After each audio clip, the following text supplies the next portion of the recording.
Ok, salut à tous. Nous allons parler aujourd'hui de l'exposition du capital en trading. Je préfère l'appeler l'exposition du capital en trading afin que même les amateurs du trading, même les débutants puissent comprendre de quoi je veux parler. En effet, lorsque vous avez un capital de trading et que vous tradez, et que par exemple vous prenez une première position sur peut-être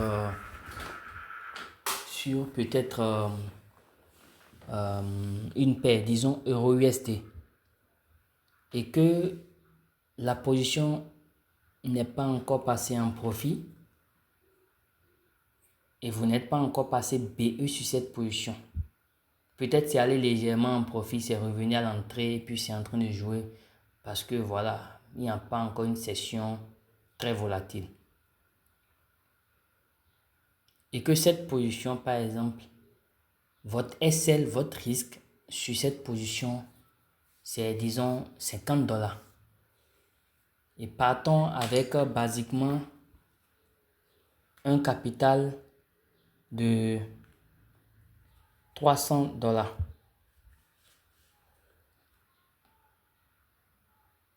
Et vous trouvez une autre opportunité sur l'or. Et le risque de cette opportunité, c'est $100. Et vous le prenez aussi.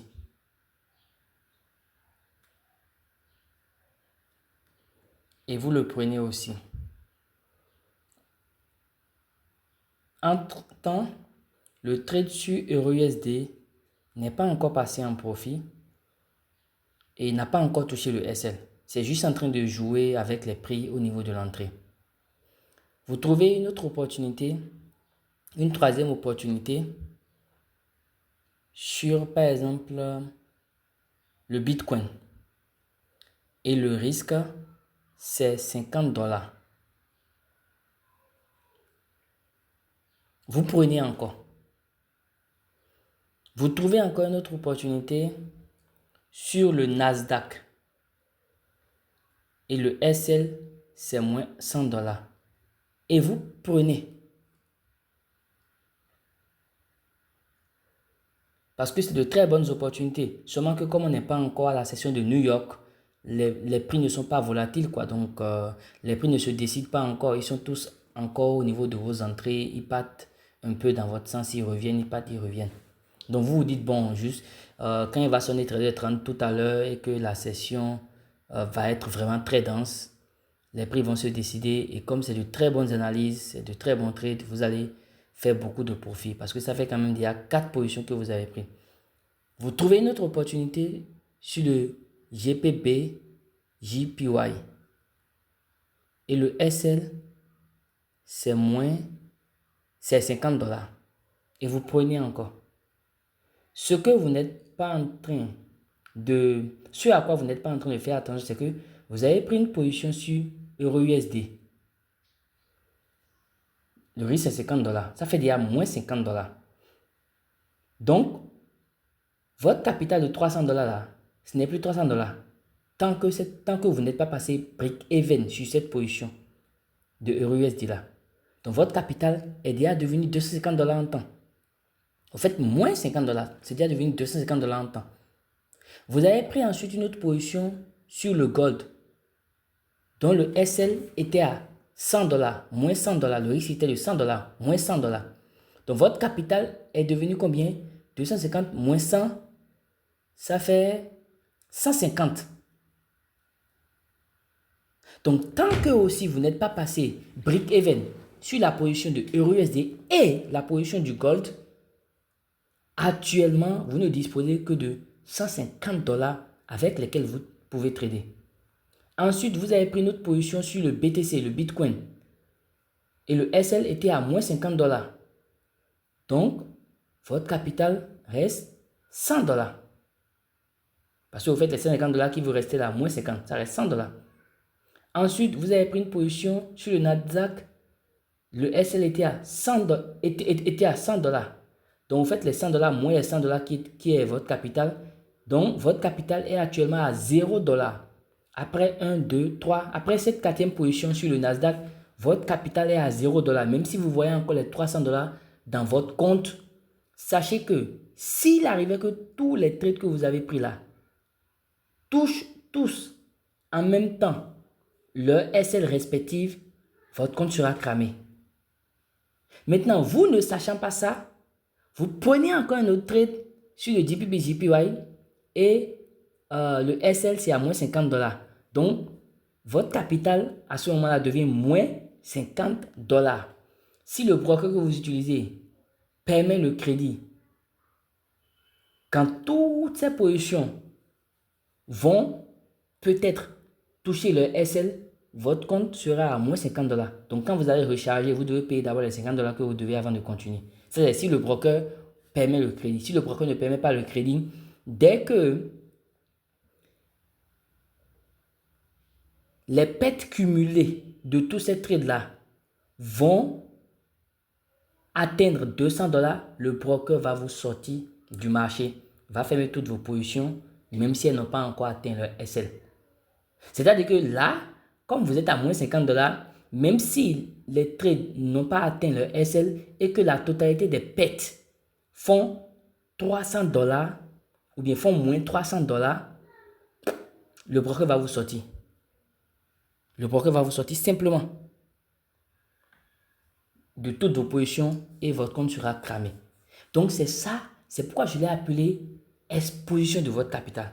Donc vous devez savoir, quand vous avez pris le premier trade sur EURUSD et le SL était à moins 50 $, que vous ne disposez plus. Vos 300 $ que vous êtes en train de voir là, ce n'est plus 300 $ dans votre compte. C'est plutôt 250 $. Parce que tant que vous n'êtes pas passé break-even sur ce trade que vous venez de prendre, dont le risque est 50 $, votre compte, vous le considérez comme c'est 250 $. Parce que le trade peut être une perte, comme peut être un gain. Donc, et vous voulez prendre d'autres trades par rapport à d'autres opportunités qui sont peut-être très bonnes que vous avez vues sur le marché. Donc, vous devez prendre ces trades-là, ces prochains trades, en intégrant dans votre tête et dans votre money management, dans votre gestion de votre capital, que bien que je suis en train de voir 300 $, ce n'est pas 300 $ que j'ai sur mon capital. C'est 50 $ que j'ai sur mon capital. Maintenant, dès que vous passez break-even sur la position EURUSD, oui, vous revenez à l'état d'esprit de oui, j'ai 300 $ dans mon compte. Parce que même si ce trade se retourne contre moi, je ne peux pas perdre. Je vais sortir à zéro profit, zéro perte. C'est ça qu'on appelle le break-even. Si vous ne savez pas comment passer break-even, j'ai fait des vidéos sur ça. Allez sur ma chaîne, vous pouvez voir comment on passe break-even. Donc, c'est grâce à l'exposition de votre capital que vous limitez le nombre de positions que vous pouvez prendre sur votre compte, le nombre de trades que vous pouvez prendre sur votre compte. Et c'est par rapport aussi à ça que vous choisissez la qualité des trades que vous pouvez prendre et le risque que vous pouvez vous permettre sur chaque trade.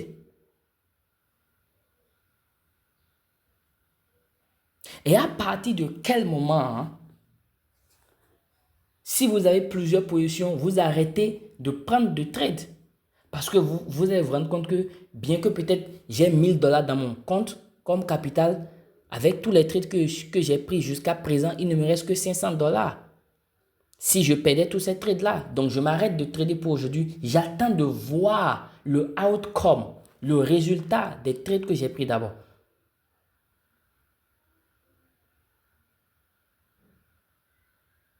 Vous voyez. Il y a maintenant, donc c'est ça que j'ai appelé quoi? L'exposition du capital. Comment limiter le nombre de trades, à partir de quel moment il faut arrêter de trader. Si vous avez plusieurs positions, quand ne plus prendre une autre position. Vous voyez, c'est à vous de définir tout ça. Si vous avez 300 $ comme capital initial, combien vous êtes prêt à perdre par trade? Combien de trades vous êtes prêt à prendre par jour? Combien de pertes vous êtes prêt, combien de pertes vous êtes prêt à assumer par jour? Combien d'expositions de votre capital vous êtes prêt à faire par jour? Si par exemple, j'ai un capital de 1000 $ et que je me dis que je ne veux pas exposer plus de 10% de mon capital par jour, cela voudra dire quoi? Peu importe le nombre de trades que je prends là, leur SL, leur risque combiné ne doit pas dépasser 100 $. Parce que je ne veux pas exposer plus de 100 $ de mon capital par jour. Pas par trade, par jour. Donc, avant de pouvoir encore exposer $100 de mon capital, je dois voir clairement le outcome, le résultat de cette trade-là, pouvoir passer BE sur cette trade-là avant de pouvoir prendre d'autres opportunités. C'est un peu complexe, mais si vous réécoutez, vous allez mieux comprendre ce que je dis. Donc, faites vraiment attention à l'exposition de votre capital. La deuxième notion que je vais aborder, c'est le journal de trading. Beaucoup de personnes négligent l'importance du journal de trading et négligent la nécessité du journal de trading. Vous savez, le trading, c'est comme une activité professionnelle. Et comme dans une entreprise, on tient un journal de compte, on tient une comptabilité. Et c'est de la manière dont vous tenez votre comptabilité que vos finances vont play out, vont résulter dans votre entreprise. C'est de la même manière que si vous ne tenez pas un bon journal de trading, vous ne pouvez pas savoir si vous êtes en train de faire des profits ou des pertes, si vous êtes en train d'évoluer, si vous êtes en train de répéter les mêmes erreurs tout le temps, si vous êtes en train de vous améliorer, si vous êtes en train de devenir professionnel, si vous êtes en train de rester toujours amateur, si vous avez des challenges psychologiques, si vous avez des challenges mentaux, si vous avez des défis personnels, si vous avez des défis émotionnels, si vous avez des blocages émotionnels, vous ne saurez pas. Dans quelles conditions du marché votre stratégie ne marche pas, vous ne saurez pas. Dans quel état émotionnel vous perdez plus, vous ne saurez pas.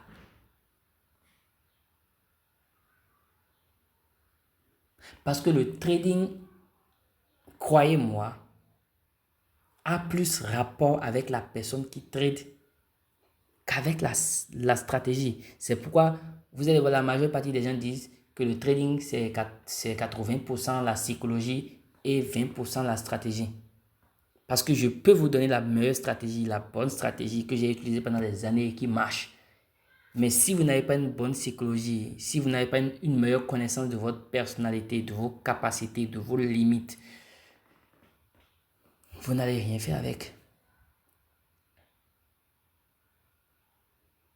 Et le trading vous expose à beaucoup de biais cognitifs. Beaucoup de biais cognitifs qui peuvent être liés à beaucoup de problèmes psychologiques, parfois même enfouis dans l'inconscient. Et c'est en tenant un journal de trading et en l'étudiant, en l'analysant, que vous commencez par voir se révéler à vous-même vos propres limites et comment elles se manifestent dans votre trading. Maintenant, basiquement, ce qu'un journal de trading fait d'abord, avant ça, c'est de vous permettre d'avoir confiance en votre stratégie. Est-ce que ma stratégie elle est rentable? Est-ce qu'elle est profitable? Est-ce que je peux me fier à ça? Est-ce que même quand je fais des pertes, je peux me tenir sur ça? Que ces pertes-là ne peuvent pas dépasser les gains que je fais. C'est la première chose que votre journal de trading vous permet de définir. Mais ensuite, dans votre processus, dans votre parcours de profitabilité, de rentabilité, elle vous permet de devenir excellent, de devenir professionnel. J'ai parlé déjà de comment passer break-even dans une autre vidéo, donc je n'en parlerai pas. Mais c'est juste le fait de ramener votre SL à votre entrée. De telle manière que si le marché se retournait contre vous et que vous n'êtes pas devant votre écran, vous ne perdez rien, vous ne gagnez rien. Mais ce que je vais ajouter ici, c'est le trailing stop loss.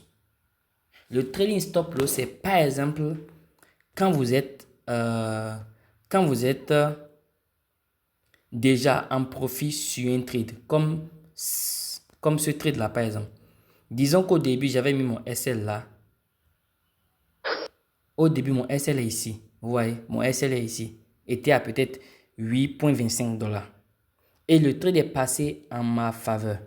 Maintenant, au lieu de passer break-even en ramenant mon SL ici, là, si les prix se retournent contre moi, vous voyez, je ne vais pas gagner grand-chose. Je vais gagner juste 0,71, mais je ne vais rien perdre en fait. Ça, c'est le fait de passer break-even.